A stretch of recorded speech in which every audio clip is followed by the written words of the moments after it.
પોરબંદર જિલ્લામાં ધોધમાર વરસાદ વરસી રહ્યો છે। વરસાદથી પાણી જ પાણીના દ્રશ્યો સામે આવ્યા છે। છાયા ચોકી વિસ્તારમાં પાણી ભરાતા હાલાકીના દ્રશ્યો સામે આવ્યા। વરસાદી પાણી ભરાતા હાલ રસ્તો બંધ કરવામાં આવ્યો છે। વરસાદ બંધ થયો છતાં પણ પાણી ભરાયેલા છે। પાણી ન ઓસરતા લોકોને ભારે મુશ્કેલી ભોગવવાનો વારો આવ્યો છે। આપ આ દ્રશ્યો જોઈ રહ્યા છો।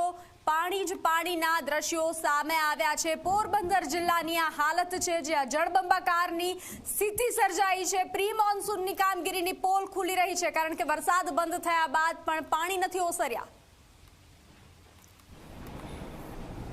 પોરબંદર જિલ્લામાં પડેલા ભારે વરસાદના કારણે સમગ્ર શહેર હોય કે પછી જિલ્લો હોય, ચારે બાજુ જે પાણી જ પાણી જોવા મળી રહ્યું છે। આપણે હાલ ઊભા છીએ પોરબંદર શહેરના જે પોરબંદરથી ને જે છાયા ચોકી શહેર તરફ જે જતો રસ્તો છે, ત્યાંના આ જે દ્રશ્યો છે તે આપ જોઈ શકો છો કે જે પાણી છે તે જે લોકોના ઘર અને દુકાનો છે તેમના કિનારા, જે ઓટલાના કિનારો છે ત્યાં સુધી પાણી છે તે ભરાયેલું છે।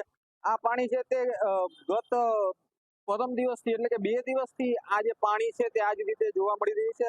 આપ જોઈ શકો છો કે આ જે પાણી છે તે ભરાવાના કારણે જે નદી સમાન જે પાણી છે તે રસ્તા પરથી વહી આવતું હોય તે પ્રકારના દ્રશ્યો જોવા મળી રહ્યા છે। આ જે રસ્તાની અંદર પાણી ભરાઈ જતા અહીં જે વાહન વ્યવહાર બંધ કરી દેવામાં આવ્યો છે બેરીકેડ લગાવીને। એટલે કહી શકાય કે હાલ પોરબંદરમાં વરસાદે વિરામ લીધો છે, પરંતુ જે શહેરના અનેક રસ્તાઓ છે તે આ જ પ્રકારની પરિસ્થિતિ છે તે જોવા મળી રહી છે। અજય સિલુ, ઝી મીડિયા, પોરબંદર।